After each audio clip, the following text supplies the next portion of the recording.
Este é o Segurança Legal episódio 307, gravado em 4 de março de 2022. Princípios de segurança. Neste episódio, falamos sobre alguns princípios de segurança que devem nortear qualquer software em desenvolvimento.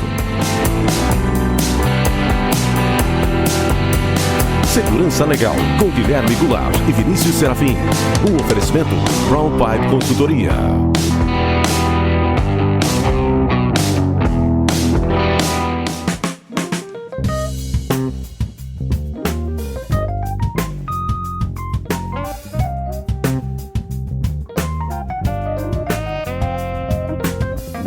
Sejam todos muito bem-vindos, estamos de volta com o Segurança Legal, o seu podcast de segurança da informação e direito da tecnologia. Eu sou o Guilherme Goulart e aqui comigo está o meu amigo Vinícius Serafim. E aí, Vinícius, tudo bem? Olá, Guilherme, tudo bem? Olá aos nossos ouvintes. Sempre lembrando que para nós é fundamental a participação de todos por meio de perguntas, críticas e sugestões de tema. Para isso, estamos à disposição pelo Twitter, no @segurançalegal, pelo e-mail, podcast@segurançalegal.com, facebook.com/segurançalegal, youtube.segurançalegal.com, iTunes e Spotify. Também temos a nossa campanha de financiamento coletivo no PicPay, no picpay.me/segurança legal e também no Apoia-se, apoia.se/segurança legal. Visite lá o site e apoie esse projeto, né, Vinícius? Que está chegando aos 10 anos agora em abril. Aos 10 anos em abril, cara. 10 anos de Segurança Legal, mais de 300 episódios, e nós vamos no dia 11 de abril, que vai ser na semana do aniversário. O dia mesmo acho que seria dia 13, né? Já está definido o dia? É a data. Sim, dia 11 de abril, às 8 horas da noite, nós teremos uma live dos 10 anos do Segurança Legal. Nós estamos preparando as coisas para essa live, mas já vamos avisando, porque para você já se agendar aí, se organizar para o dia 11 de abril, às 20 horas, não fazer mais nada, a não ser pegar um café, ou se desejar pegar um belo de um vinho, ou uma cerveja e sentar com a gente aqui e nos acompanhar ao vivo e participar conosco através das opções de chat ali que nós vamos ter na hora que a gente vai estar cuidando. Vamos ver se talvez a Camila esteja com a gente aí para nos dar uma mão também. E aí a gente se organiza para fazer essa comemoração. A gente está preparando algumas surpresinhas, vamos ver se elas vão dar certo. Envolve uma série de acertos a serem feitos. Mas é isso aí, cara. 10 anos de Segurança Legal. Nem parece, né, cara? Não. Caramba, 10 anos atrás a gente começou a gravar o Segurança Legal. Sem muita pretensão, né, de seguir por tanto tempo, né, quando a gente começou, mas enfim, vamos guardar as baterias, vamos guardar pra falar. Deixa pra lá, não vai começar a fazer agora, os 10 anos, né? Aí também não, né? Então, Vinícius, nessa semana até tivemos muitas discussões aqui para a questão da pauta, né? Chegamos até a pensar em abordar um pouco a questão da guerra que está acontecendo, dos ataques que estariam ocorrendo, enfim. Mas tá tudo tão batido. Cara, eu não aguento mais ouvir da guerra. Claro que é uma coisa importante, sem dúvida. Né? Sem dúvida nenhuma. Mas em tudo que é podcast que eu tô escutando é guerra. E parece também que as pessoas estão meio que uma obrigação de falar sobre esse tema, né? A pandemia passou. Agora todo mundo é especialista em guerra, em conflitos internacionais, né? Vai ter eleição esse ano? Nem sei. Não sei. Olha, eu espero que sim, né? Se tudo der certo. O que eu tô achando curioso, Guilherme, é que eu ouço vários podcasts diferentes, né? E tá tendo uma brigaiada aí, cara. O pessoal só falta se agredir diretamente, que indiretamente o pessoal já tá se agredindo com relação ao que pensar do presidente da Ucrânia. Eu não sei se você tá percebendo isso também. Sim, é que ficou uma coisa meio dualista, né? Quando os problemas e a realidade ela é sempre mais complexa do que só uma luta entre o bem e o mal, né? Mas sim, isso tá ocorrendo. Eu até vi ontem na Globo News que os jornalistas lá, o Guga Chakra e um outro cara, meio que discutiram, assim, porque o cara tava fazendo uma análise distante e fria sobre conflitos internacionais e teorias aí, inclusive sobre política internacional, enfim. E aí o outro cara, não, mas quer dizer que tu tá defendendo tal lado e tal? E o cara, não, eu estou explicando uma teoria que ajudaria, mas né? Sabe que, ouvindo, agora não sei se foi no Xadrez Verbal, cara, ou no Petit Jornal lá do Bagdadi. 2 podcasts que a gente acompanha há um bom tempo e estão explodindo agora com essas demandas todas aí, né? Assim, parabéns pelo trabalho dos caras. Explodindo talvez não seja o melhor verbo a se usar. Né? Ainda mais nessa situação tratando de guerra, não é verdade. Mas eles estão se espraiando né, no mundo do podcastal que o pessoal fala. Estão mostrando a sua relevância, né? O que eu tô achando interessante, cara, é que o podcast tá aquela coisa que a gente sempre comenta, tu bate bastante na tecla, né, Guilherme? De ser uma mídia independente. Os caras estão fazendo um trabalho melhor do que os grandes veículos, cara. Com certeza. Mas assim, eu não tenho nenhuma dúvida de que estão mesmo. Assim, então, estão fazendo um trabalho muito interessante, tá bem legal de acompanhar com eles, a coisa bem mais aberta, a mente mais aberta pra discutir e tal.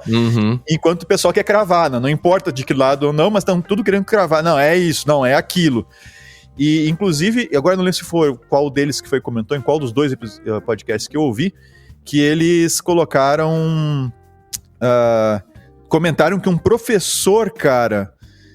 um cara que estuda a Rússia e tudo mais, acho que se eu não tô enganado, até o cara tá morando na Rússia, tá? Sim, da Globo News também? Que ele foi dar uma... Chamaram ele pra falar, ele terminou de falar, ele fez uma análise da coisa, né? E aí parece que o Jorge Pontual lá... Depois que o cara falou, quando ele já não tava mais no ar, Sim, o Jorge Pontual deu-lhe uma cacetada, e aí depois o cara, não, peraí, só um pouco, né? Aí a Globo se viu obrigada lá de dar um espaço pro cara, e aí eu fui atrás, né? Fui atrás pra ver qual era dessa treta aí. E aí o cara o professor esse, cara, se posicionou muito bem. Assim, resumindo, ele disse, cara, eu estudo isso, então tu respeita quem estuda.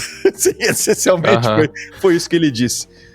Ele tava dizendo qual era o posicionamento dos russos, né? E o Pontual parece que interpretou de que ele estaria defendendo a posição russa pela guerra, alguma coisa assim. Né? Mas assim, foi meio...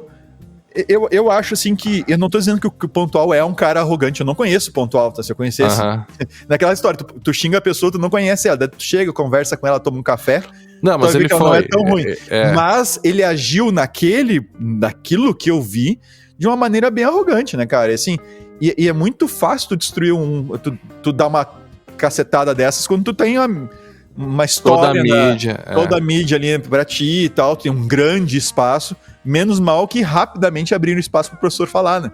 E pelo que eu ouvi ali, a coisa foi meio o cara falou, o Pontual deu-lhe a cacetada e em seguidinha abriram espaço pro professor falar lá de novo. Não, o Pontual disse que ele, como que um professor de história não sabe história, né? Vai tomar banho, ele falou isso, é bem chato de se dizer.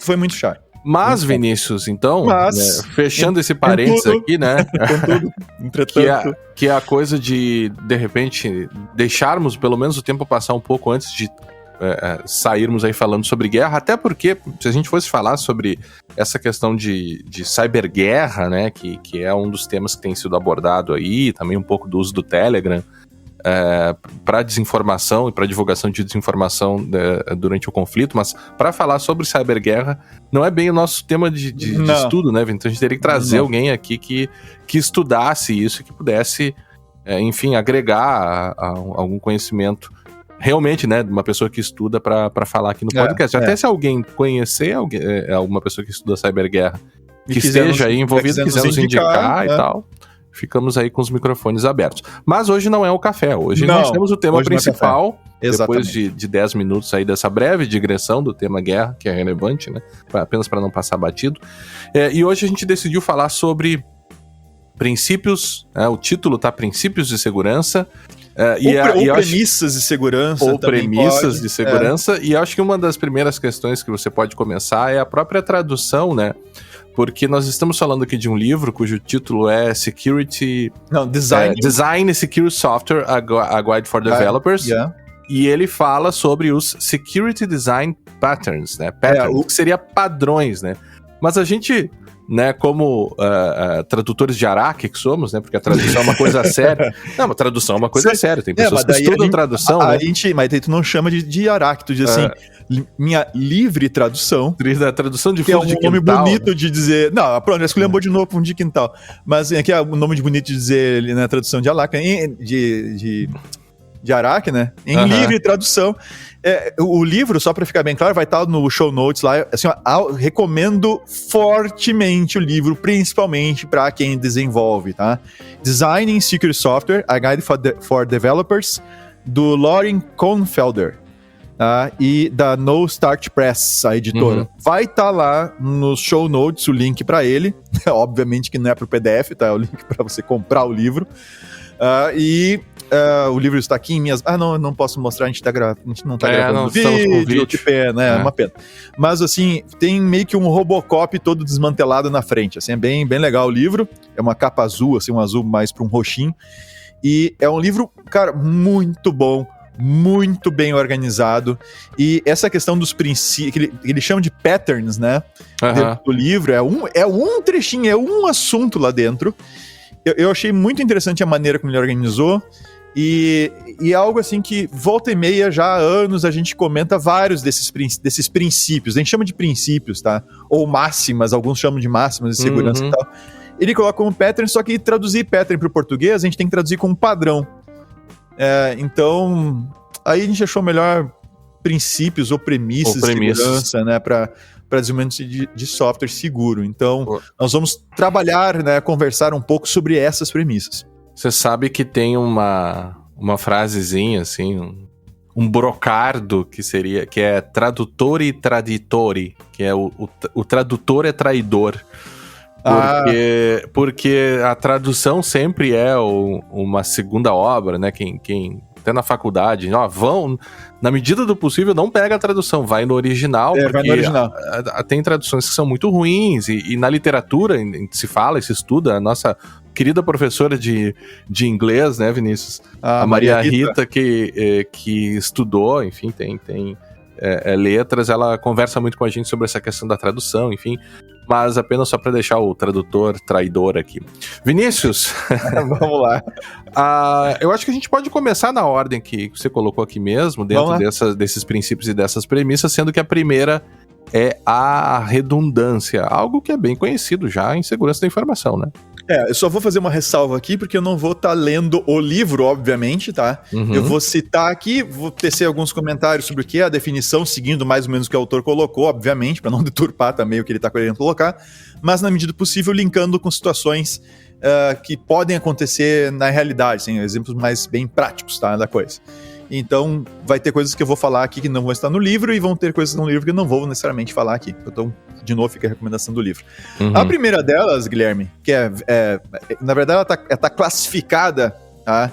A gente tem 1, 2, 3, 4, 5 classificações que ele faz aqui, que ele separa, ele agrupa essas premissas, e esse primeiro agrupamento é redundância.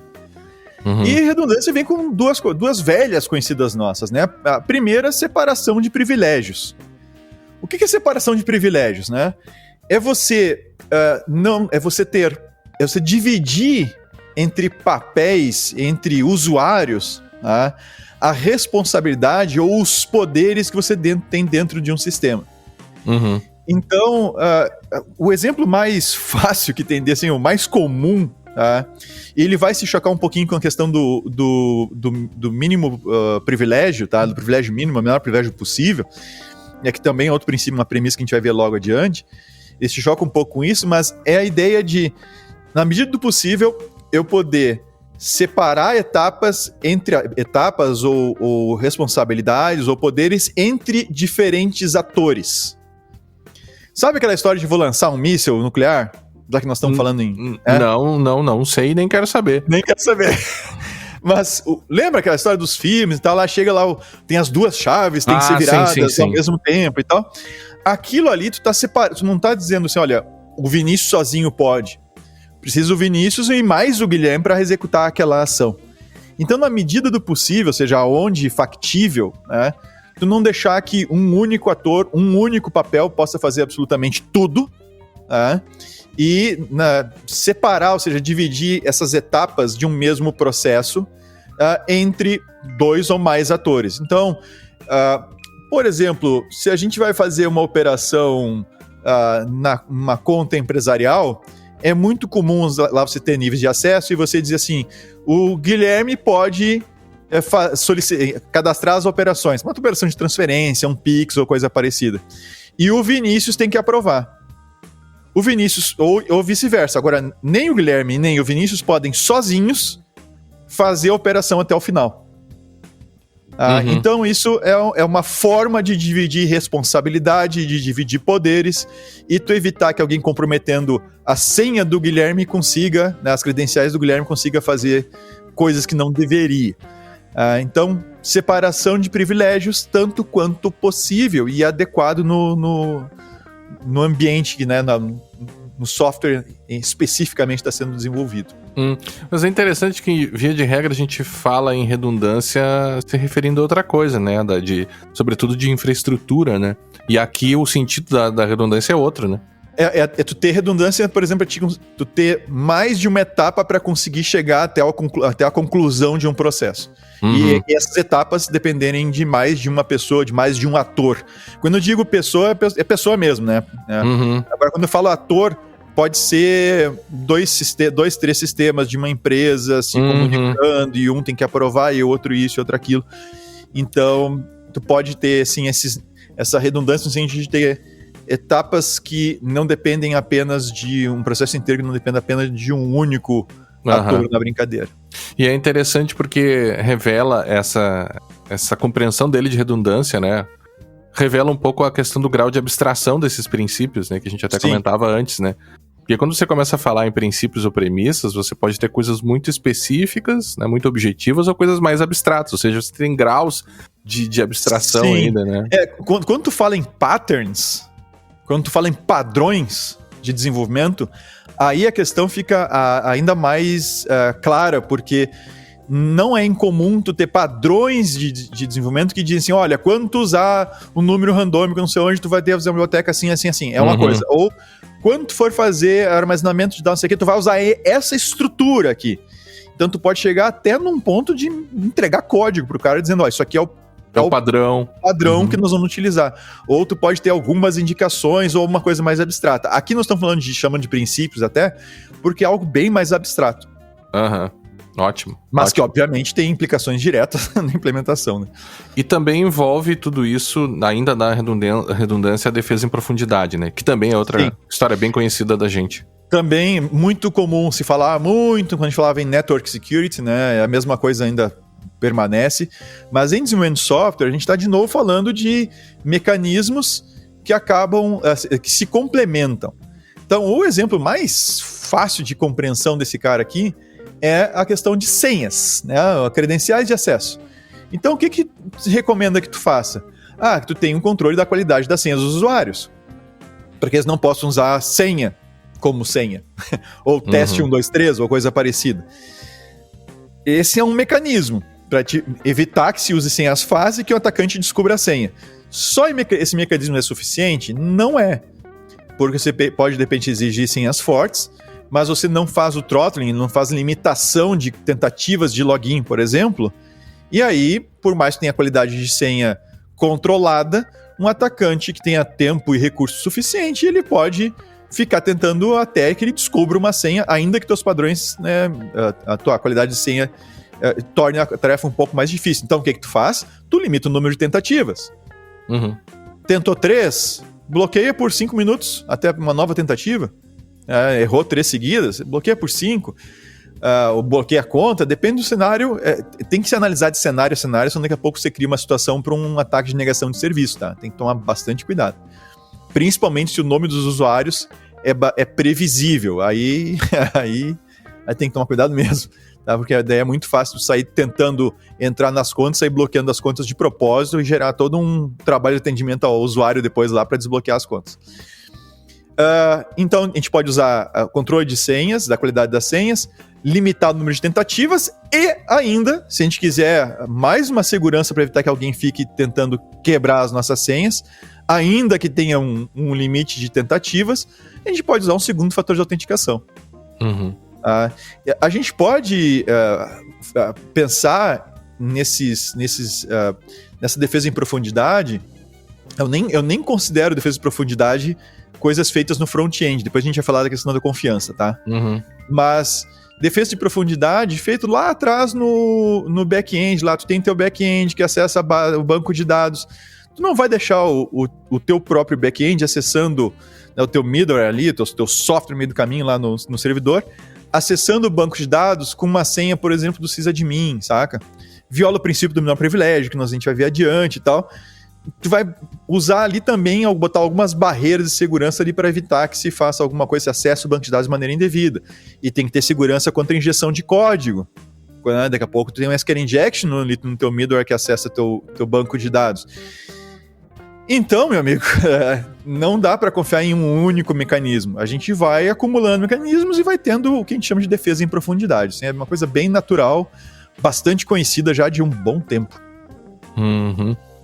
E os atributos de projeto? O que ele separa como princípios que estão dentro dos Nome estranho projeto, esse, né? Mas é interessante, tá? O primeiro que coloca é a questão com o princípio, é que o design, né, a tua arquitetura, ela tem que ser transparente. O que significa isso? A tua segurança não pode depender, e isso tem um princípio de Kerckhoffs lá, na premissa de Kerckhoffs lá para a parte de criptografia. Tá? Uhum. Tu não pode tomar como parâmetro ou como princípio a ideia de que a minha segurança depende do segredo do meu software, do meu código-fonte. Tu tens que estar tranquilo. Isso não quer dizer que tu tenha que botar teu código-fonte na internet. Não é isso. Inclusive o autor o Loren faz uma ressalva quanto a isso no próprio livro, tá? Uhum. Não quer dizer que você vai pegar seu código-fonte e botar na internet. Não é isso, tá? O que ele está colocando é que se a tua arquitetura, se a tua arquitetura de segurança, o teu projeto de segurança feito para aquele sistema, ele vai por água abaixo se alguém olhar o teu código-fonte, não é se olhar a chave que assina o JWT, não é se olhar a senha de acesso ao banco de dados, não é isso. Isso tem que ser segredo, isso tem que ser mantido em sigilo mesmo. Uhum. Mas se o atacante conseguir olhar o teu código-fonte, ele não pode, simplesmente olhando o teu código-fonte, acabar com a tua segurança. Tu tens um problema de projeto grave aí. Então tens que presumir que o atacante vai olhar o teu código-fonte. Tá? Se ele olhar o teu código-fonte, no código-fonte tiver a senha do banco de dados, ou tiver a senha do usuário master da vida, ou coisa parecida, tu tens um problema. Uhum. Tá? Ou se ele olhar teu código-fonte e ele encontrar lá um flagzinho que ele acrescenta lá com um parâmetro nas requisições, ele diz debug é igual a 1 e alt de autenticação é igual a 0, e ele acessa o que ele quer, né? E tu tá confiando que ele não vai ver que tem isso lá para a tua proteção, então a tua segurança não vale absolutamente nada. Tu tem que imaginar, não precisa tornar público o teu fonte, mas tu tem que imaginar o seguinte: o atacante vai olhar meu código-fonte. Se ele olhar meu código-fonte, ele quebra a minha segurança? Ele quebra? Volta tudo, tu tens um problema grave na tua mão aí pra resolver. Isso, velha história da segurança por obscuridade também, né? Que no livro ele cita como um anti-padrão de segurança. É um anti-pattern. Correspondente. Que vai ser outro episódio nosso. Eu acho que pode ser. Pode ser, né? Fazer sim. Só uma lembrança que a gente falou sobre essa questão de obscuridade e segurança lá no episódio 58, Obscuridade, Segurança e Direito. Só sobre isso. Um dos episódios mais, modéstia à parte, eu gosto de todos, né? Mas acho que um dos mais interessantes que a gente fez, né? Que a gente também aborda um artigo. Opinião. Claro que é, na minha opinião, né? Mas acho que tá entre os que eu mais gosto, pelo menos, né? Na verdade, são 3 artigos. A Model for When Disclosure Helps Security, The Case for Online Obscurity, e a Theory of Disclosure for Security and Competitive Reasons. Não, é bom sim. Não, é bom. É um baita episódio. É um baita episódio. Mas então, além disso, Vinícius, ele também fala sobre a economia do projeto, né? A gente traduziu como economia do projeto, né? Mas, em essência, é a questão da simplicidade versus complexidade, tá? Então, a complexidade é inimiga da segurança, de modo geral, tá? De modo geral. Não quer dizer, pode ter exceções, pode. Tá? Pode ter situações em que a complexidade é necessária justamente por causa da segurança. Uhum. Pode acontecer isso, tá? Mas a ideia é que quanto mais simples as coisas forem, melhores. Então podem ser simples no sentido da organização do código, ou seja, modularização. Meu Deus do céu, um conceito velho pra cacete, modularizar as coisas, né? Separar as funções, agrupar em bibliotecas, em pacotes, no que você quiser chamar, tá? Em componentes, o que for. Mas agrupar as coisas, separar, modularizar, para conseguir simplificar, dividir o problema e conseguir olhar com calma o que você está fazendo para dizer, bom, isso aqui tá ok. Essa parte aqui não tem problema, vou seguir adiante. E então tomar esse cuidado de onde for possível simplificar, melhor. Tá?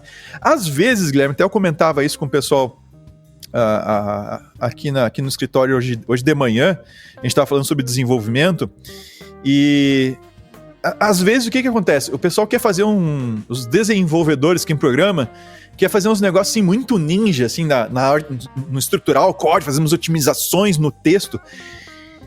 E, cara, isso não faz sentido, tá? Assim, claro, faz sentido tu otimizar, tu escrever código que otimiza o resultado final, lá depois que passa pelo compilador, vai rodar lá no interpretador, etc. Aí faz sentido.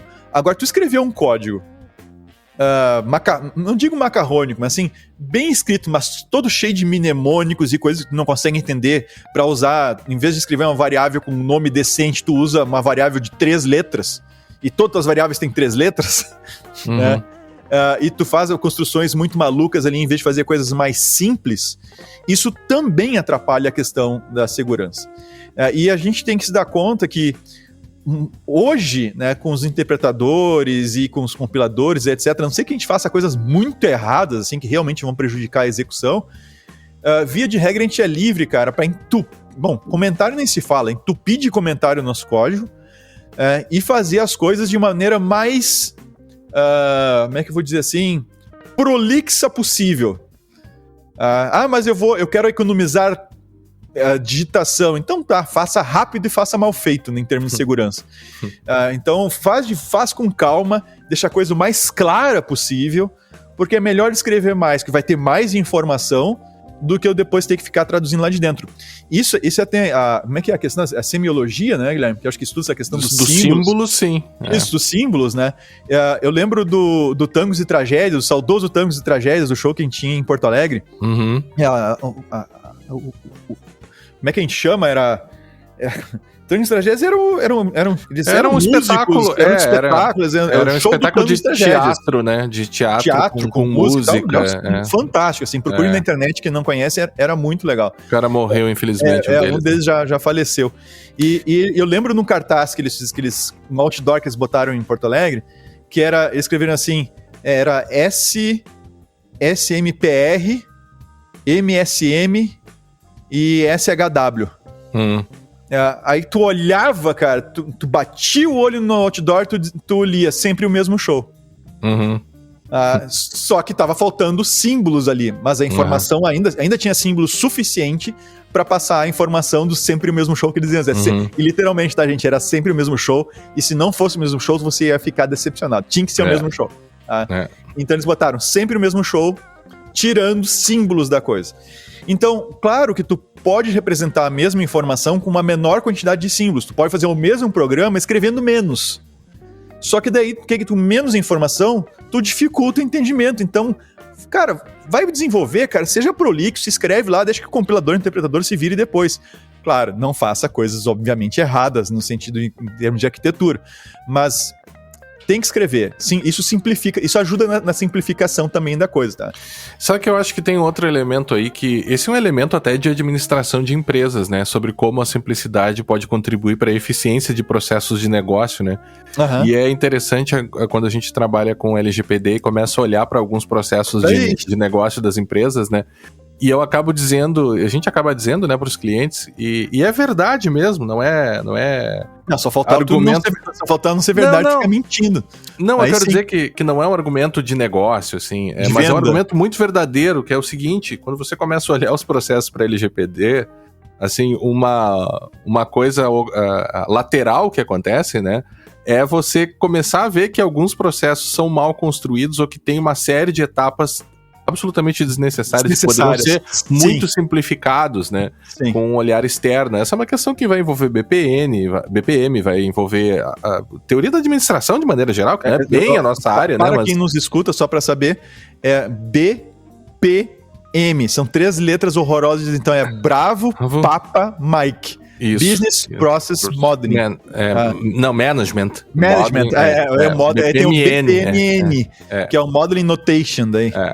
Mas é interessante isso, né? Que também não é algo novo, pelo menos não para administração, e meio que parece que às vezes é esquecido no âmbito do... Claro, você tem diversas razões para as coisas darem errado durante o desenvolvimento também, muitas delas até mesmo econômicas, ambientais e comportamentais das próprias instituições, que às vezes colocam uma pressão no desenvolvedor, né, cara?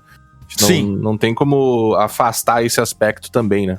Entrega funcionando que depois a gente vê. Tem um princípio. Também isso, Tem um princípio sobre isso aí na sequência também.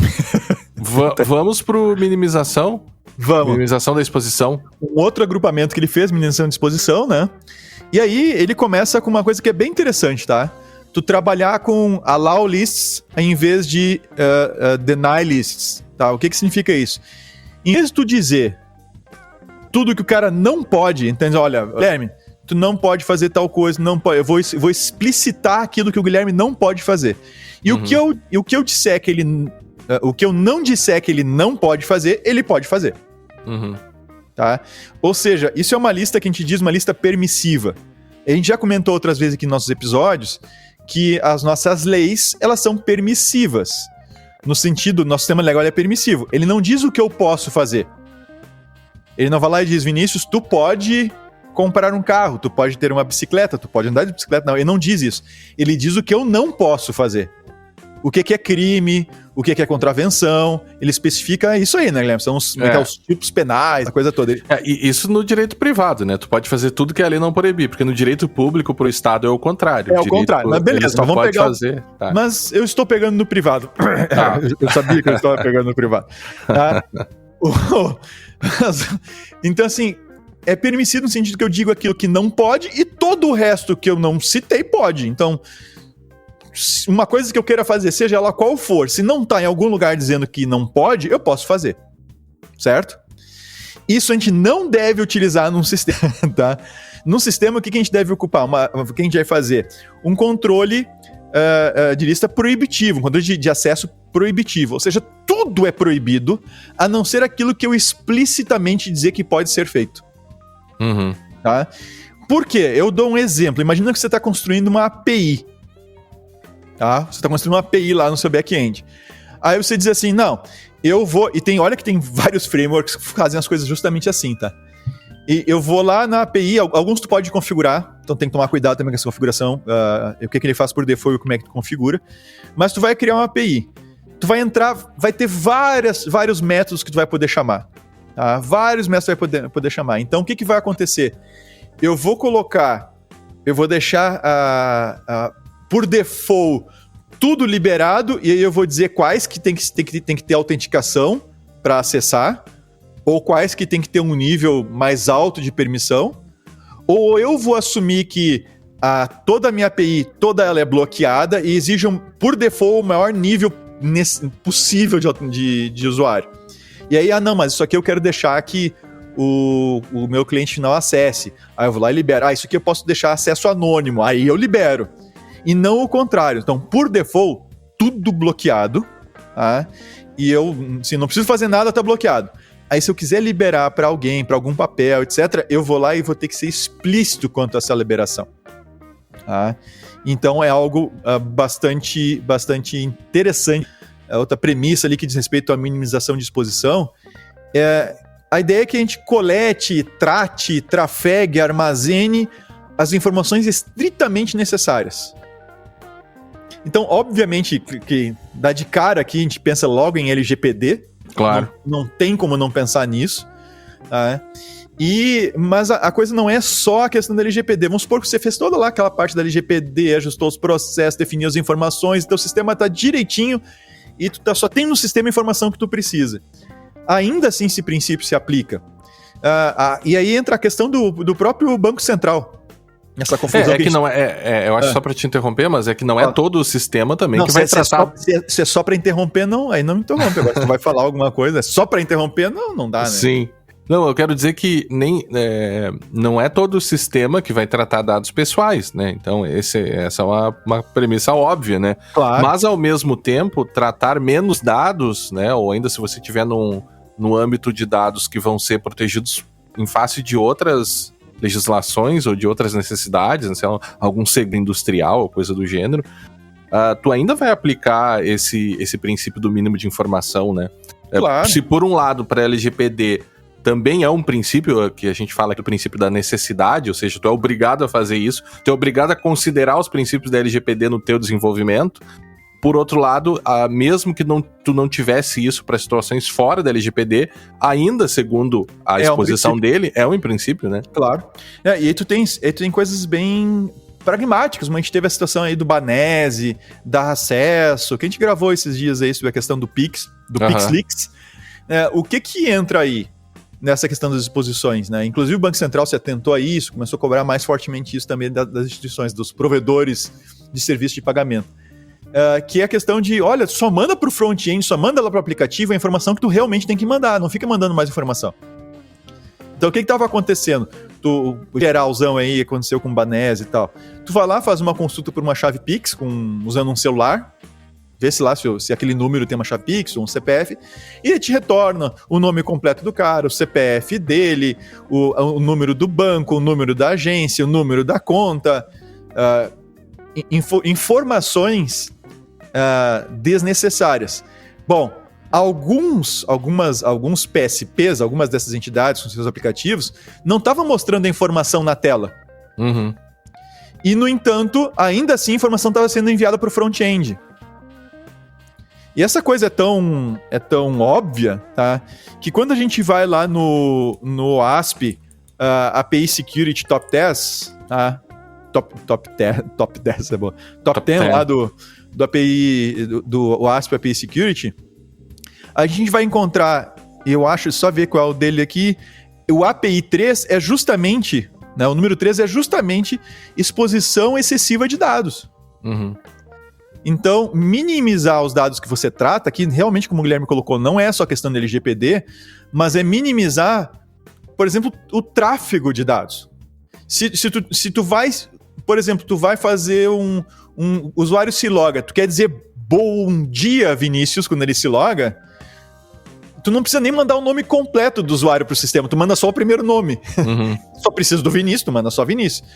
Mas o que acontece muitas vezes? Tu vai dar o bom dia, ele traz todo o cadastro. Cara, um banco por aplicativo, inclusive eu avisei o banco na época, que logo que saiu, eu virei correntista, até pra testar, ver como é que era. Uhum. O que eu me dei conta? Tá, além deles não terem certificate pinning, além de dar pra interceptar a conexão, hoje não dá mais, tá? Tá corrigido, isso já faz tempo. Mas o que eu vi, quando eu me logava no sistema, mesmo com a digital, assim, só ia voltar pro aplicativo, ele baixava todos os meus dados cadastrais. Tudo. Meu nome completo, meu CPF, meu telefone, meu e-mail, nome da mãe, nome do pai, estado civil, tudo. Pra quê? Pra que você não usava isso no aplicativo? Uhum. Então, assim, ó, precisa do primeiro nome? Cara, manda o primeiro nome. Minimiza não só o que tu coleta, mas minimiza o que tu armazena, minimiza o que tu transfere, o que tu transmite, o que tu trafega por aí, porque isso também é importante. E isso tem a ver com a questão de privacidade também, né? Sim. E o do Privacy by Design. Ainda... E do cumprimento dos princípios da LGPD, né? E do cumprimento dos princípios da LGPD, exatamente. E esse outro também. Eu acho que eu diria que toda essa parte da minimização da exposição tá relacionado, né? Com a LGPD. Porque tu pega agora o próximo princípio do menor privilégio, velho conhecido para quem estuda segurança. Isso aí é velho. Tá? O menor privilégio, ou seja, atribuir aos atores, às partes, né, a apenas as permissões que eles realmente necessitam para executar determinada função ou para atingir determinado propósito. Nunca mais do que isso. Então, eu gosto de dar 2 exemplos, um que eu uso bastante, que é o exemplo do... O cara é gestor de TI, mas o cara não. O cara é o diretor de TI, mas o cara não mete a mão em sistema. O cara não mete a mão em AD, o cara não mete a mão em AD? Em AD, Active Directory. Tô brincando contigo.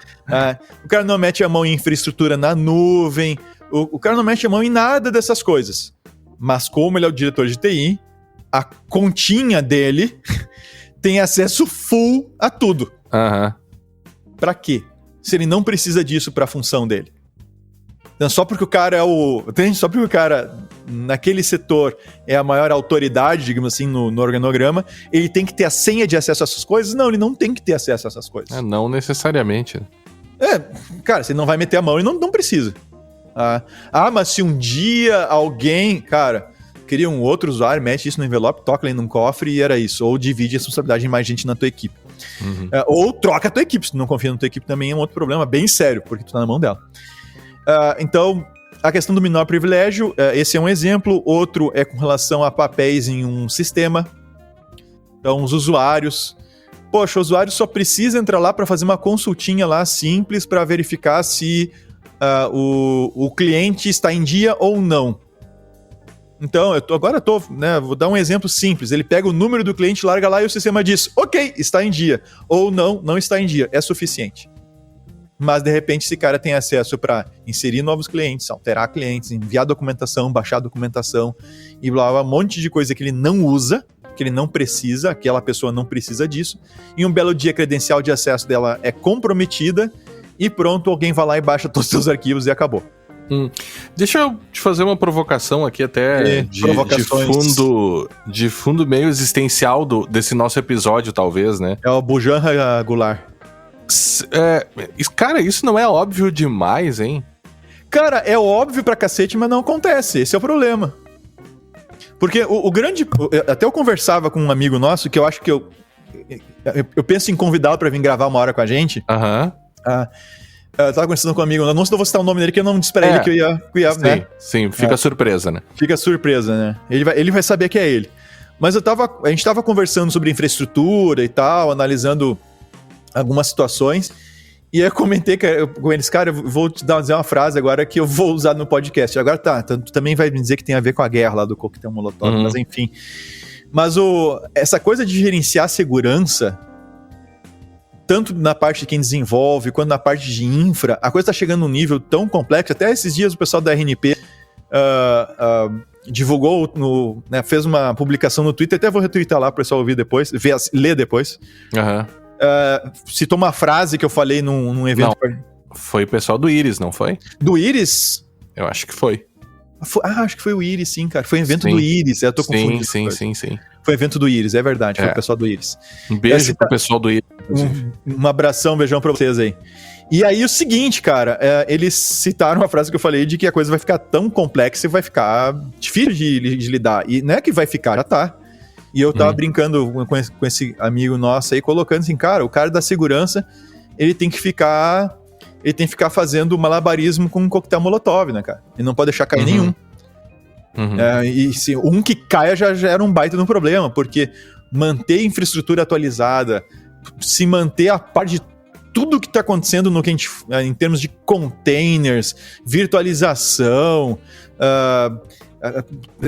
códigos, né, que rodam dentro de microcontainers, digamos assim, e a configuração disso tudo, cara, tá complexo demais, por mais que tenha ferramenta para ajudar, tá complexo demais, tem coisas que não pode mexer, que não tem como mexer, sob pena de quebrar o teu sistema, e tu acaba ficando assim meio contando com a sorte, assim, tu fica fazendo malabarismo com coquetel Molotov, um que cai no chão é o suficiente para dar um belo de um problema.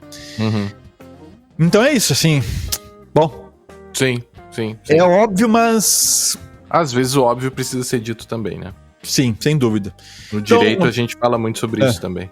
Mas vai adiante. Vamos lá. Isso foi o menor privilégio. Nós temos ainda o seguro por default, ou segurança por default, Tá? Aí entra aquilo que a gente estava falando antes, Guilherme, do privacy, né? Cara, tu não vai sair configurando as coisas de uma maneira torta pra depois, em produção, tentar lembrar o que tinha faltado mesmo pra alterar. Que flag mesmo que eu tinha feito, que eu tinha que desligar, que senão o cara tinha acesso a tudo no meu banco de dados. Então, configura as coisas, usando assim, já desde o princípio, contando com segurança em mente. Aqui eu vou botar uma C vai assinar o JWT. Só a galera que não tá ligada, JWT, tá? É Java Web Token, é só uma informaçãozinha que a gente usa, quando se autentica, a gente gera um JWT, joga no teu navegador lá e cada vez que tu vai acessar, tu manda esse token e o servidor do outro lado lá valida esse token e sabe que tu é tu dentro daquela sessão, tá? Em linhas bem gerais é isso, né? Quem quiser mais informação é só procurar JWT no Google ou no DuckDuckGo também, que não lhe rastreia. Então o que acontece, cara? O JWT, por exemplo, ele é assinado. E tu assina ele para evitar que alguém possa forjar um JWT com informação que quiser. Então, tu, no lado do servidor, gera o token, assina ele e manda para o cliente. Cada vez que o cliente submete o token, tu tem que verificar se a assinatura está ok ou não. Se o token é válido ou não. E essa assinatura é feita com uma chave que tu nem definir. E ela é fixa. Tá? E o cara vai botar lá, não, eu vou desenvolver aqui a chave, vou colocar chave JWT. Depois eu troco lá na produção. Cara, pra que fazer isso, cara? Já põe um negócio de 64 caracteres randômico lá e depois em produção tu muda de novo, não deixa mesmo. Mas põe isso porque já tu reduz o teu risco de ir para um ambiente de produção com uma chave simples lá que alguém pode tentar descobrir por força bruta. Sim, dá pra descobrir por força bruta e offline ainda, tá, galera? Então, assim, não precisa ficar falando com o servidor, não. Dá pra pegar um token e ir fazer uma força bruta nele até descobrir a senha que foi utilizada. Se foi usada uma senha, uma chave fraca para fazer a assinatura, acabou.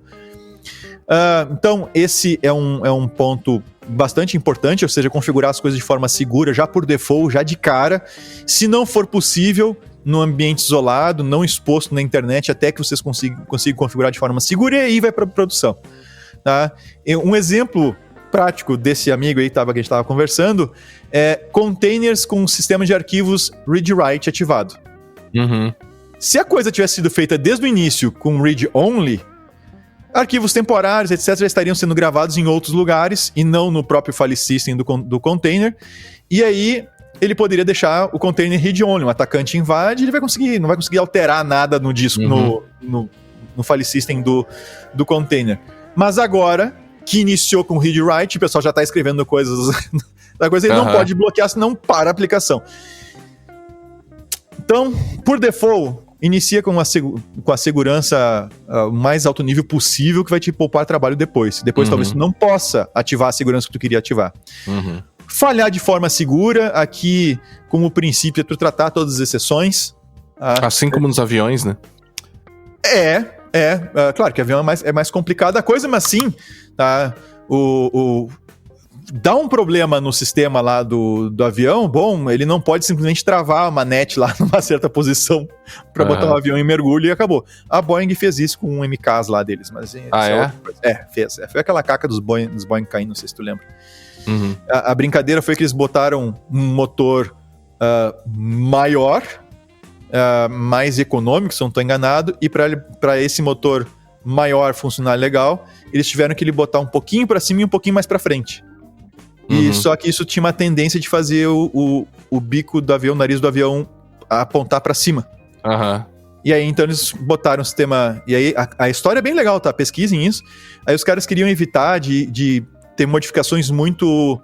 Dizer que teve modificações significativas no Boeing, porque isso demandaria o retreinamento, horas e horas de treinamento adicional para quem já estava treinado nesse Boeing.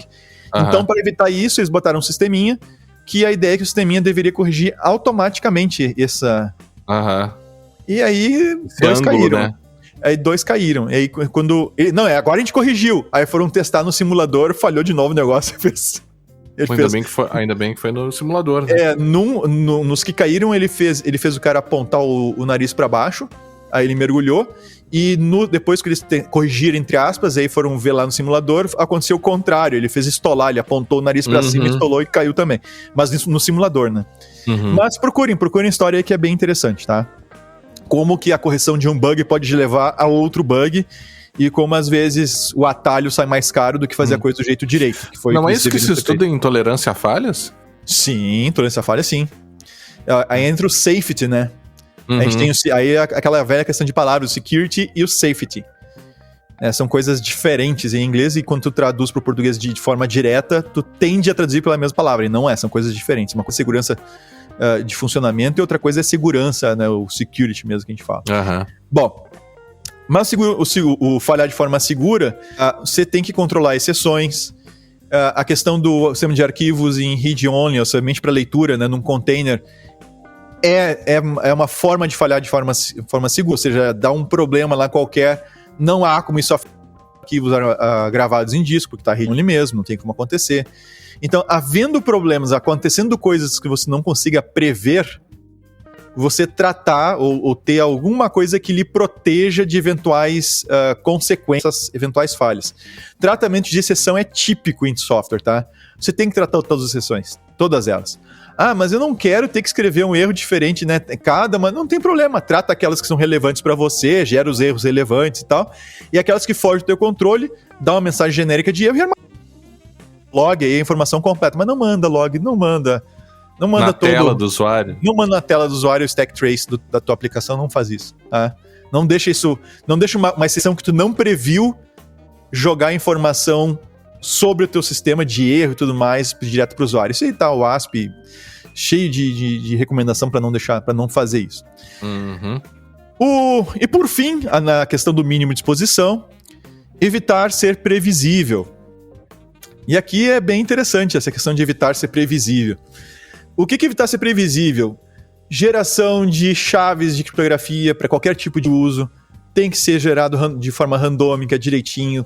Tem gerador de randômico, tem técnica para fazer isso. Não invente a sua. Tem padrões já prontos para se fazer esse tipo de coisa. Não invente o seu. E o Lorian aqui chega até mesmo a recomendar uma coisa bem interessante que eu acho que muita gente não se dá conta, tá? Que é... como é que eu vou te dizer? Não deixar a ID de usuário ser incrementado. Por exemplo, um exemplo que ele dá. Então, eu crio o usuário Guilherme no sistema, usuário 1.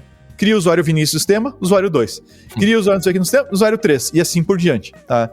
Por que isso? Aí ele dá alguns exemplos. Tu pode desde controlar, por exemplo, o atacante vai lá, cria vamos supor que eu posso, numa loja, eu quero saber o que tem entrando de cliente por dia aí, mais ou menos, na loja do Guilherme, que é meu concorrente. Eu vou lá, crio um usuário, me cadastro na loja dele lá, e aí eu vejo por baixo que ele me deu um código de usuário. E o código é sequencial, certo? Então eu pego esse código agora, 24 horas depois eu crio uma outra conta e pego o código que ele gerou. Então eu vou ter uma ideia aproximada de quantos usuários foram criados ali entre um e outro, se é sequencial. Tá? Esse é um exemplo. Outro exemplo é que tu pode fazer enumeração, né? Aquelas velhos problemas que falha a autorização, né? Que quem desenvolve cometeu um erro ao checar qual é o ID do registro que ele está tentando alterar o telefone. Aí ele não checa isso, tu troca o ID e altera o telefone de uma outra conta. Aí depois tu vai lá e aciona a recuperação de senha por telefone.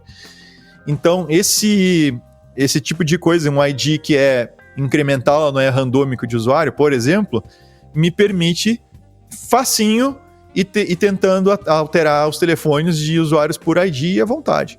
Eu não tenho que adivinhar o ID do cara. Então, evitar ser previsível é a última aí na exposição. Ufa.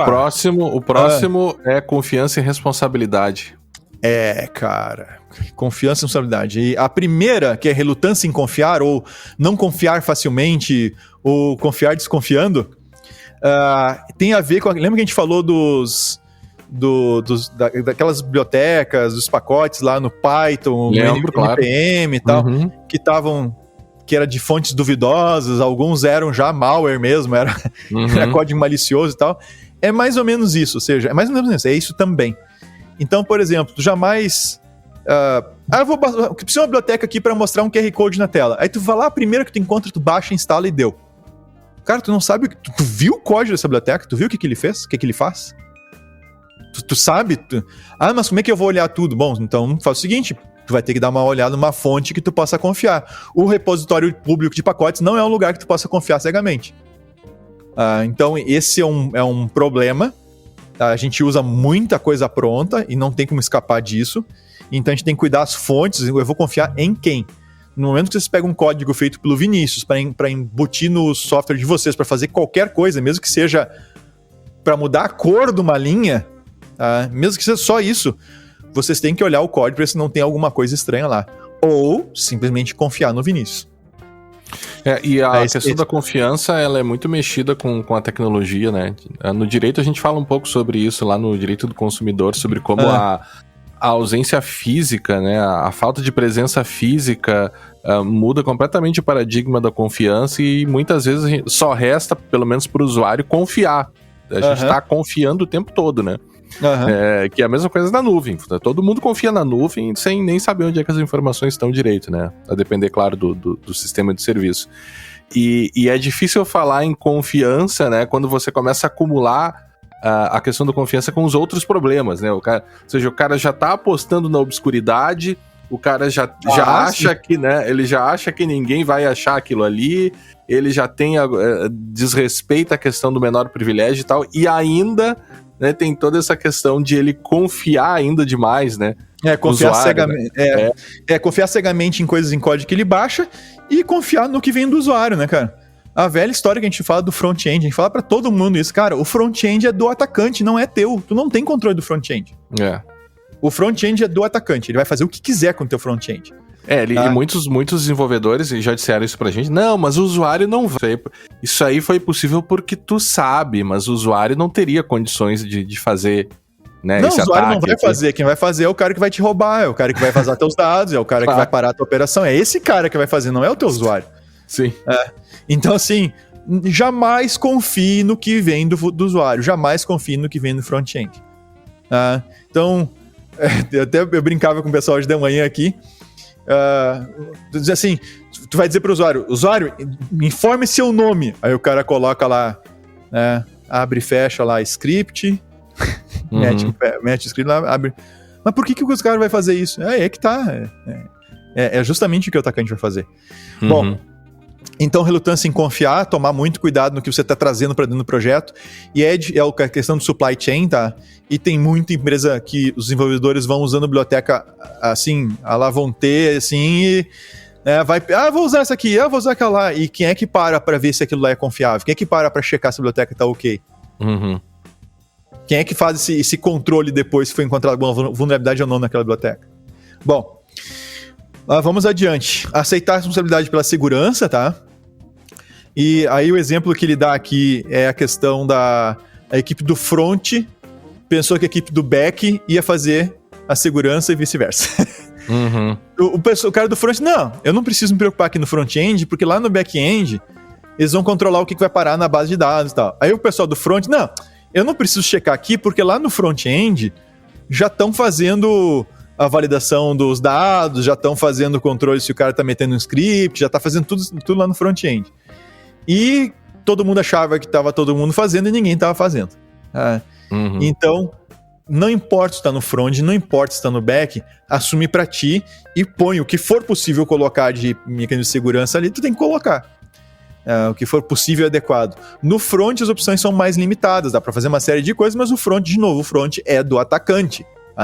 Tu pode ofuscar código, tu pode pinar certificado, o atacante pode brincar no front, tanto no front-end, tanto quanto ele quiser. Então, tendo essa noção, claro, ainda há mecanismos de segurança, por exemplo, tem que fazer certificate pinning, tem que usar TLS, né, o HTTPS, tem que usar. Então, o que eu puder fazer para dificultar, eu faço. Eu só não posso confiar cegamente nisso sem saber o que eventualmente vai ter de problema. Então, isso é bastante importante, se aceite essa responsabilidade. Tá? As equipes entendam que é responsabilidade delas trabalhar a questão da segurança como parte do projeto do software que está sendo feito, como parte da arquitetura da coisa. Isso fecha a confiança e responsabilidade. E vamos pro último, que é bem interessante. O último agrupamento que ele fez aqui, que é o Strong Enforcement. E ele chama atenção para duas coisas que estão relacionadas, tá? Minimizar mecanismos comuns, aqui na verdade eu diria recursos comuns, e mediação completa, tá? O que é minimizar mecanismos comuns ou recursos comuns? É tu evitar compartilhar entre seções de usuários ou entre softwares diferentes rodando na mesma máquina, mas entre seções de usuários já é interessante. Minimizar o compartilhamento de recursos como memória, um vetor na memória guardando informações. Eu dou um exemplo, tá? Esse exemplo é real, tá? Isso aqui de fato aconteceu. Uma aplicação, tu faz consultas pelas coisas que tu quiser, e aí tu faz consultas e essa aplicação ela guarda o resultado das consultas numa cache compartilhada entre todas as sessões. E aí o que acontece? Quando tu consulta essa cache, tem um jeitinho lá que a gente achou para consultar a cache, tu consegue olhar, na parte da tua sessão, tu consegue olhar os dados que foram retornados para outras sessões, por causa do recurso compartilhado entre elas. Então, assim, minimizar esses compartilhamentos, minimizar esses usos de recursos comuns entre sessões e tudo mais, separar tanto quanto possível, tá? Garantir que haja uma forte separação entre essas coisas. E o outro que ele coloca ali, que é a mediação completa, esse aqui é muito comum, tá? Esse aqui vale a pena explicar com calma, então preciso mais 1h30 para explicar. Pode ficar aí que eu tô indo, que daqui a pouco eu venho aqui pra faculdade, aí você fica, eu... Não, pode ser. Não, mas olha só, esse é muito sério, porque ele é um problema muito comum, que é o seguinte, você autentica o usuário, e aí esse usuário que é autenticado, sabe quem ele é, aí ele vai acessar um recurso, compartilhar, um recurso qualquer, vai acessar, não necessariamente compartilhar, vai acessar um recurso, é um registro na tua base de dados, que tem os dados de alguém, de um paciente, de um produto, não importa. E quando ele vai acessar esse recurso, tem que verificar se ele tem autorização ou não para acessar aquilo. E aí tu tem que fazer uma rotina que faça essa checagem de autorização. Tá? Se tu pega se tu tens um ponto central em que tu tem por onde passa, normalmente a gente faz na forma dentro da estrutura do software, tu cria um middleware de autorização lá, e assim, tudo passa por ele, e ali tu checa um ponto central, e aí tu checa, tu faz a verificação, tá? Ali que tu faz o gargalo, vamos dizer assim, o bottleneck, como eles falam, que é o pescoço da garrafa, né? Ali tu controla a coisa, né? Então assim, tu passa por aquele ponto único de controle. Tu passa por aquele ponto único de controle. E aí, aquela rotina bem testada é ela que vai controlar o acesso. Agora, isso ele chama de high compliance, tá? Quando tem esse único mecanismo, você tem rotina, o ponto central, que controla esse processo de autorização. Agora, quando você começa a replicar esse mecanismo de autorização em pontos diferentes do código, o teu compliance com isso começa a diminuir. Tá? Ele passa para médio e para baixo. E qual é o grande problema disso? Eu vou dar exemplo, sim, exemplo prático. Acontece, tá? O cara vai lá consultar O cara vai fazer uma consulta num registro, tá? E se ele vai pelo caminho normal de consulta do registro, ele vai tentar acessar, por exemplo, um produto lá que não é dele, ou um projeto que não é dele, que está dentro do sistema, ele não consegue. Ok? O mecanismo de autorização checou, esse projeto não é teu paciente não é teu, tu não vai ver o paciente, acabou. A autorização funcionou. Só que como o mecanismo de autorização não é o único para todo o sistema, não é um ponto central onde tu faz todo o controle, tu tens ele replicado de formas diferentes em outros pontos. E aí vamos supor que tu vai na tela de pesquisa de paciente. Então o médico abre lá a tela de pesquisa de paciente, ele começa a digitar o nome do paciente, tá? E adivinha, como não passa pelo mesmo controle, ali, quando tu vai no autocompletar, ele vai te mostrando as sugestões para autocompletar, ele traz o nome de todos os pacientes. Todos os pacientes. E, às vezes, como se não bastasse o nome, numa situação dessa envolvendo paciente, tá? O que mostra na tela é o nome do cara. Mas a API por baixo, quando o cara está consultando para fazer autocompletar, está retornando o CPF do paciente, o telefone do paciente, aquelas informações excessivas, junta lá com a exposição de informações excessiva de informações. Então vem lá o CPF do cara, vem o telefone, vem, sabe? Algum número de registro, alguma coisa assim. E nota, é a mesma informação, é a mesma pessoa tentando acessar, por um caminho ela não consegue, por outro caminho ela consegue. Então tu ter múltiplos caminhos para chegar uma dada informação, num dado ativo de informação, com mecanismos diferentes de autorização, tendem a levar a esse tipo de problema. Não, eu testei aqui, o cara não consegue ver o paciente que não é dele. Beleza, o cara vai no autocompletar e vê. E é uma questão de costume, né? Claro que quando você tem grandes equipes desenvolvendo com muitos controles e tal, mas em equipes menores que ficam às vezes dependentes de poucos desenvolvedores, que têm certos vícios e certos costumes, isso tende a acontecer em tudo que o cara faz. Daí, cara, mas eu te digo uma coisa, cara, isso não dá pra dizer que... Eu não vejo isso relacionado a tamanho de equipe. Assim, no dia a dia eu não vejo essa correlação, saca? De ter pouca gente por isso acontecer. Cara, às vezes tem equipe grande e faz isso também. Então, assim, tem mais a ver com uma cultura de segurança que a empresa tem ou não tem no desenvolvimento e que reflete na qualidade do software no que diz respeito à segurança, tá, diretamente. E esses princípios todos que a gente citou aqui, de novo, gente, eu recomendo fortemente que vocês comprem este livro, tá? A gente não tá ganhando nada aqui pra fazer propaganda do livro. Qual é o preço do livro? É R$281. Tá. A capa comum. Em Kindle, 251. Sim, né? Poxa. Prefiro o papel, então. Então, assim, é um livro que eu recomendo fortemente para equipes de desenvolvimento, assim, é um livro, assim, que vale muito a pena. Gente, isso que a gente acabou de tratar aqui, esse assunto que a gente acabou de tratar, e que a gente não pegou todos os detalhes do que ele trouxe, tá? É um item de um capítulo do livro. Então, assim, eu recomendo fortemente que você pegue e leia esse livro aqui de uma ponta a outra, assim, é extremamente interessante para as equipes de desenvolvimento. E é sério, gente, é muito complicado, assim, os problemas que a gente acho que praticamente todos a gente pode colocar dentro do desrespeito de um desses padrões aí.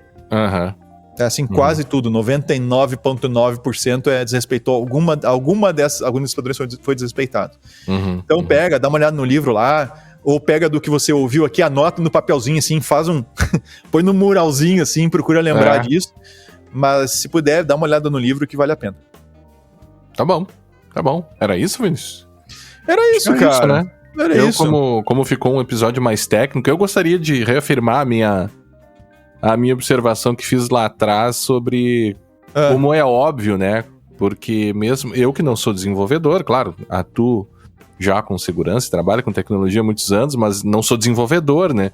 E eu fico ouvindo isso e vendo aqui, me parece que é algo muito óbvio, assim, sabe? Parece que é algo que todo desenvolvedor deveria aplicar. Agora, eu também sei das pressões, né?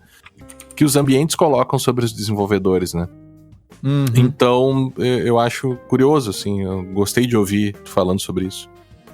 Que bom, espero cara. que seja útil para os nossos ouvintes. Cara, dizer que isso aqui, não porque a gente tá gravando, tá? Mas isso aqui, não porque tá no livro que a gente acabou de indicar, mas isso aqui já vem de muito tempo e é muito importante, cara. Isso aqui, princípio do menor privilégio, defesa em profundidade. Claro que isso aqui tinha mais a ver com segurança em rede, assim, pessoal... No princípio, o pessoal se preocupava muito com a rede, né? E tanto que, às vezes, tu tinha... As primeiras cadeiras em algumas universidades por aí se chamavam segurança em redes. Não era nem segurança da informação, era segurança em redes. E a gente vê como vai mudando a maneira de se tratar essa questão da segurança. Claro, por causa da nuvem, né? Antes fazia sentido também. Não só a questão a nuvem também entra, mas não esquece que a parte de rede também tá na nuvem. Eu mexo com Kubernetes aqui, eu não mexo com rede. Sim, tu mexe com rede sim, meu amigo. Mexe com endereçamento IP, tu vai mexer com rede, com bloqueio de porta, tudo. Só que virtual, né? Tu não tá puxando um cabo ali. Mas mesmo antes dessa questão da nuvem, a preocupação cada vez maior com o software em si aumentou, porque, cara, não adianta, o pessoal continua a ideia, vamos meter um firewall na rede. Beleza, a gente tinha um episódio inteirinho aí sobre firewall gravado já lá no começo. No início. Tu pode botar um firewall. Beleza, cara. Tranca tudo, usa, e tem que usar. Eu uso em casa, vocês usam em casa também, né? Tem um firewallzinho lá, filtrinho de pacotes. Aí tem firewall de 50 mil, de 100 mil, de 300 mil, 500 mil. Pode gastar o que tu quiser no raio do firewall. Agora, se esse firewall tem que deixar algum serviço passar para dentro, e normalmente tem, tá? A não ser em casa, ou que a gente não tem nenhum serviço rodando internamente, a gente só acessa de dentro para fora e tal. Mas aí tu vai ter que botar um portão nesse teu firewall, vai ter que abrir uma porta nele. E no momento que tu abrir uma porta, tu vai ter que cuidar do que tá atrás dela, diretamente. Aí tu tem software, aí tu vai ter que se preocupar com o WAF, com o Web Application Firewall, talvez no meio do caminho. Não, o firewall de rede tradicional lá não vai resolver sozinho. Aí tu taca ali em cima um WAF. O próprio WAF pode ser atacado, o próprio WAF exige know-how para ser configurado. E não é um know-how genérico. Tu tem que saber daquela solução que tu pegou de WAF, e tu tem que sacar da aplicação que tá protegendo. Ou seja, o que na minha aplicação é normal, o que não é. Porque pegar a tentativa de SQL injection, cara, isso qualquer sniffer da vida pega, porque o famoso OR 1 igual a 1, cara, pelo amor de Deus, tá? Isso é alerta, tentativa de SQL injection. Beleza, ok. Agora, o cara subvertendo tua lógica de negócio, o cara explorando um método pontual lá que tu tens, mudando uma string que no software lá tem um casezinho lá para 3 opções, e tu coloca uma coisa que não existe, o software se comporta de maneira diferente. Essas coisas, cara, o WAF não vai pegar, a não ser que tu saque da aplicação que tá lá atrás. E é difícil. Tu não tem e se tu compreender isso, tu também pode resolver o problema na própria aplicação, né? Assim, exato. Então, é um jogo ali de muitas coisas que têm que ser orquestradas para garantir a segurança. Então, é difícil, assim, desconfiem sempre de soluções prontas, sabe? Essa história de põe isso que resolve, ou faz aquilo que resolve, usa um CM, usa o WAF, usa Fire, usa não sei... Cara, usa tudo. Use tudo. Mas nenhum sozinho vai resolver, usa tudo. É que a realidade, ela é complexa, né? A gente... Quando o próprio ensino de coisas numa universidade, quando a gente compartimentaliza o conhecimento, né? A gente acaba fazendo isso por razões didáticas, né? Tu separa lá dentro da área do conhecimento em cadeiras, em disciplinas, e essas disciplinas muitas vezes não estão conectadas entre si, né? E aí depois que tu te forma, depois que tu começa a trabalhar, tu percebe como a realidade é complexa e como tu precisa de tudo aquilo trabalhando ao mesmo tempo, né? E dificilmente tu resolve os problemas complexos com uma única disciplina. E me parece que a gente tá vendo isso com a segurança hoje em dia também, né?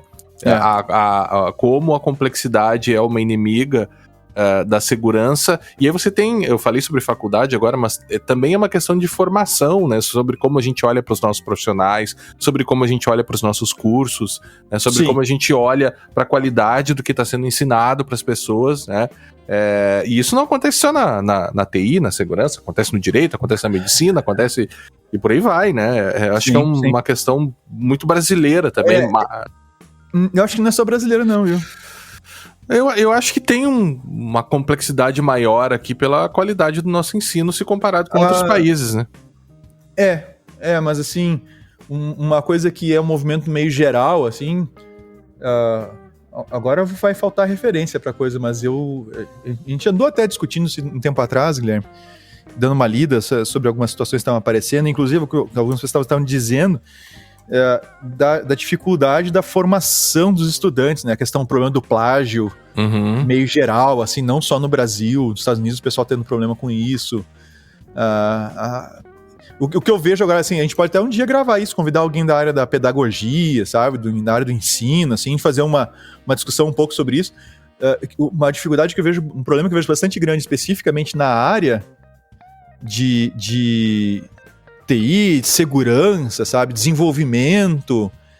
É aquela coisa muito de desenvolver o vídeo no YouTube e vou ver um tutorial como é que faz. Sem dúvida. Mas eu não paro para pegar aquela biblioteca que eu vou utilizar, ou aquela linguagem que eu vou utilizar assim e estudo ela assim, sabe, pra destrinchar aquele negócio, realmente entender como é que aquele negócio funciona internamente. E aí sair fazendo as coisas, e às vezes não entender o conceito. Sabe? Mas eu acho que fazendo, cara, vai fazendo e depois a gente vê. Funcionou aqui, ó. Eu vi um vídeo de um cara que faz esse negócio e vai indo, vai tocando ficha. Isso eu acho que é um problema da própria pedagogia atual, sobretudo brasileira, né? A gente que é exposto a todo semestre, a todo novo semestre de novas práticas, né? Ou de boas práticas pedagógicas, a gente vê muitas coisas que são muito complicadas, assim, né? Sim. Muita gamificação, muita facilitação, né? Você às vezes trata as pessoas... Você tende a deixar tudo lúdico, tudo facilzinho, tudo... Claro, a facilidade, né? E a clareza, tu não tem que dificultar de propósito. Agora claro. Agora a simplificação excessiva...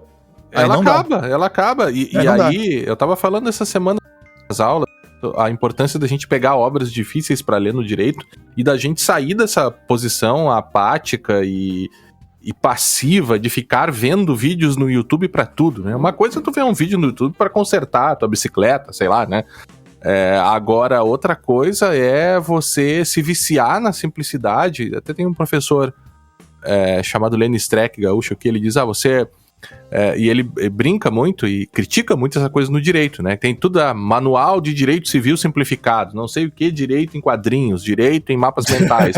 Aí ele diz assim, você se submete... Por que se faz isso no direito? Ele pergunta, né? E aí ele conclui, você se operaria faria uma cirurgia cardíaca com um médico que estudou cirurgia cardíaca simplificada, cirurgia cardíaca em quadrinhos e tal.